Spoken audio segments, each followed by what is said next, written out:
What's up everyone and welcome back to the MMA Zone. Today, let's get started with Conor McGregor and Michael Chandler go back and forth. With Conor McGregor back in the USADA testing pool, the Irish Star's return to action in 2024 is starting to take shape. With the ball rolling in regard to the fight, tensions are rising between the former champ and his opponent, Michael Chandler. After an action-packed UFC 294 event in Abu Dhabi this weekend saw McGregor make a number of posts in regards to the event, Michael Chandler took to social media, writing, "You ever realize how Conor McGregor stays silent on social media about me? Telltale sign. He's smart. He'd rather find a lesser opponent. He's waiting for me to move on. It's too late to be scared, man. Can't remain afraid, kid."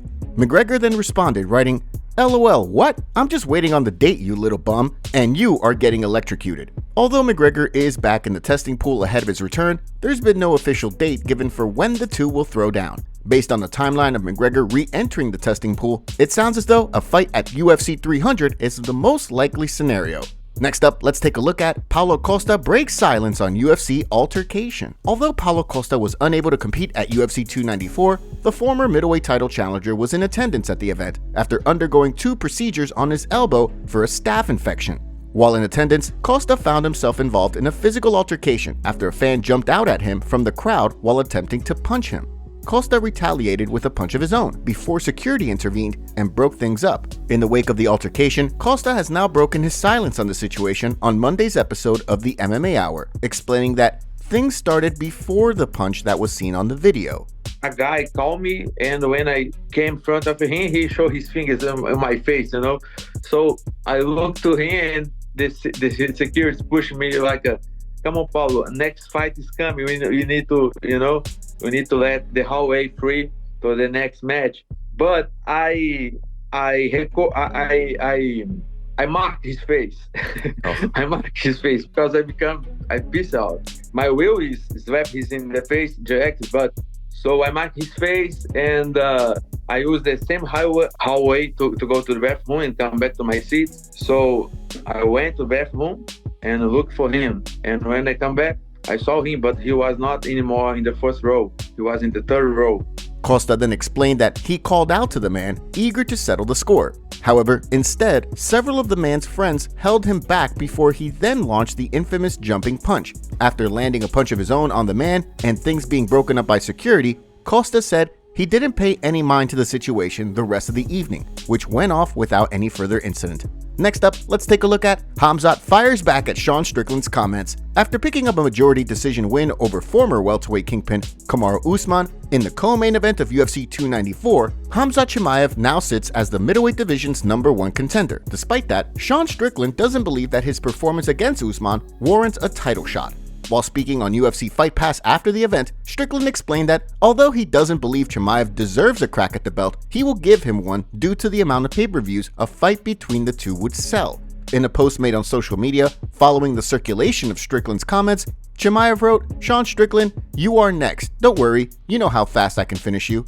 While Chimaev has maintained that he got the better of Strickland in the gym, the middleweight champ alleged that Chimaev and him went back and forth in Instagram DMs before he offered Chimaev the chance to show up and fight the following day. An offer, he says, Chimaev didn't take him up on. So far, a fight between the two has continued to divide the MMA community, with many confident that Strickland's underrated grappling will help him extend the fight onto the later rounds, where he can use his pace to wear on the challenger. On the flip side, many believe that the wrestling of Chimaev will be too much for the champ and will result in a quick win for Boers. So far, however, no targeted date for the fight has been given, with Chimaev potentially out with a broken hand. Now, let's shift gears and take a look at Nate Diaz declines MMA fight with Jake Paul. Recently, news surfaced indicating that Nate Diaz and Jake Paul would be running things back inside the boxing ring.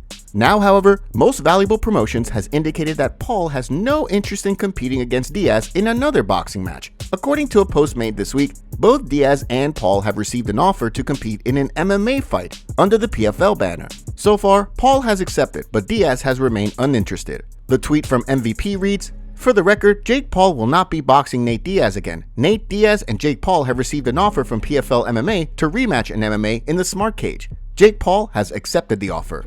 As fans were quick to point out, the odds of Diaz agreeing to compete under the PFL banner are rather slim. Although he is a free agent, he has continued to indicate that his plan is to return to the UFC in the future, with both he and Conor McGregor teasing a trilogy fight.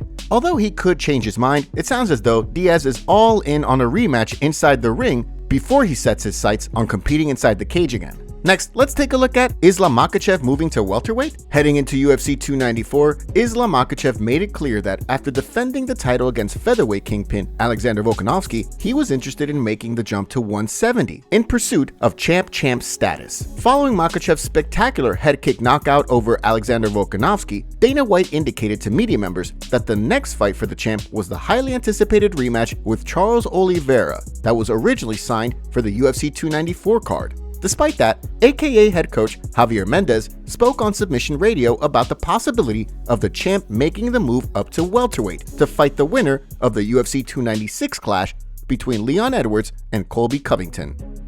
Well, if that's what Islam wants, then I would say great. But let's see what he truly wants, and then also let's see what the UFC wants, because let's face it, you guys, they're the ones that are controlling who's going to fight who, when they're going to fight. They're going to say yes, no.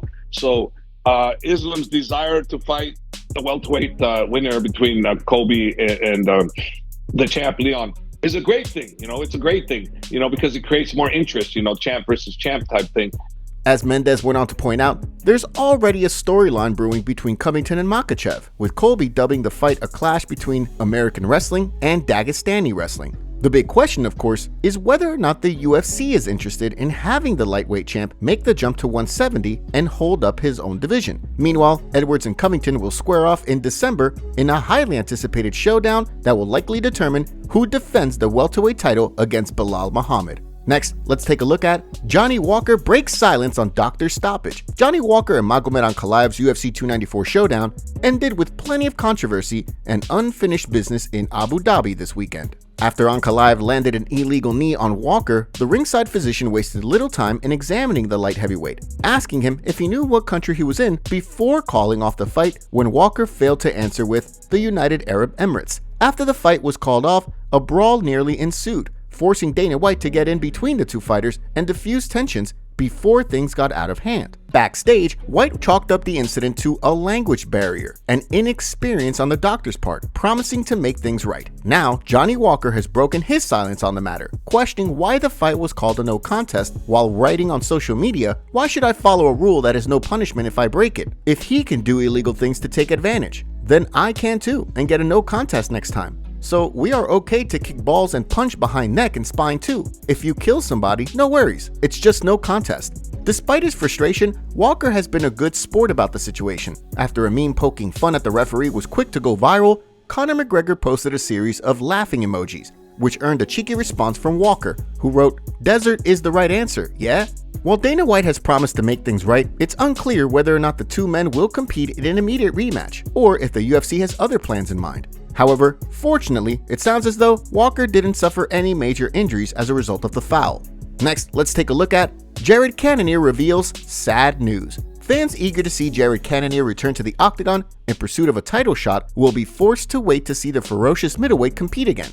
According to the 185-pound contender, when Paulo Costa withdrew from his scheduled UFC 294 clash against Khamzat Chimaev, he was the one who got the call to step in on short notice. Unfortunately, right after getting the call, Cannonier ended up suffering a torn MCL in training. As a result, he has now been forced to withdraw from his December showdown with Roman Dolidze as well. During a recent episode of Submission Radio, Cannonier opened up on the situation and his road to recovery. That's what was working get-ups, and I got up. I got hit with a mat return, and when I hit the mat in the way to where my left hip and my right foot hit the mat at the same time, and just the downward force of me hitting the ground in that manner went right to my MCL, tore the MCL, got the MRI, verified it. So I couldn't, so this opportunity had slipped me by. Not only an hour after receiving the opportunity does it slip through my. With Cannonier set to undergo surgery, it's likely that he will be out for 9 to 12 months based on recovery times listed online. When he returns, it's safe to say he'll be eager to pick up where he left off in pursuit of a title shot. Conor McGregor gets called out for being racist after he tweeted about Pakistani people. He posted on Twitter saying, "Remember this name, Wonk Nose and then posted a voice note singing about it. Pakistani with the money and the high tie tie. Pakistani with the honey and the high tie tie. I'm a Paki and a Tani and I want no spiky. The MMA community reacted to this by saying Conor doesn't do casual racism. He does ranked only. Me, when I'm in the racism competition, but my opponent is Conor McGregor. Conor is professional racist. You can't beat him. The mere mention of Khabib riles him up. Yep, Khabib has completely ruined this man. Conor had to have been snorting a couple lines off of Hooker's because WTF, he's on another level. Doing it publicly, then quickly cleaning, failed the evidence. Gotta be more calculated against him. Islam Makhachev reacts to bad news as he's revealed to be number 2 on the pound-for-pound rankings behind John Jones. Here's what he had to say about his ranking. Дело в том, что опубликовали рейтинг pound. И там в рейтинге ты не первый, ты второй. Первое место осталось за Джонсоном. Что ты думаешь по этому поводу? Ну, я уже говорил на пресс-конференции, я сам, честно сказать, еще это не видел. Кто составляет эти рейтинги и для чего их составляет, не знаю. Я уже выигрывал первого номера pound-for-pound, и меня не поставили на первое место. И даже сейчас, почему меня не поставили, ничего удивительного нет. Может, какие-то там свои выгоды как-то хотят. У него сейчас бой больше раскачать или что-то такое. Я не знаю, как по-другому первое место достичь. Если выиграл первого номера, тебя не ставят на первое место, то по-другому я не знаю, как вообще, какой путь там. Top comments. USADA should be hired by we the people to test our tax-paid politicians. Johnny Walker should have taken the 5 minutes to recover if the doctor thought he might be hurt. The doctor jumped to throw the fight. Usman is one of the best to ever compete in the UFC. Those who criticize him aren't very bright. I'm just saying. I'm more than certain that Usman would have gotten the W if it was 5 rounds. Chimaev was running out of steam. Having a beautiful family at home doesn't mean you can't be depressed and have serious mental health issue. Unfortunately, Volk clearly has some big issues. Very sad indeed. Make sure to leave a comment and you might get featured in our next video. Thanks for watching. If you enjoyed, make sure to subscribe and turn on notifications to never miss any MMA news. Check out our video from yesterday if you missed it. See you tomorrow.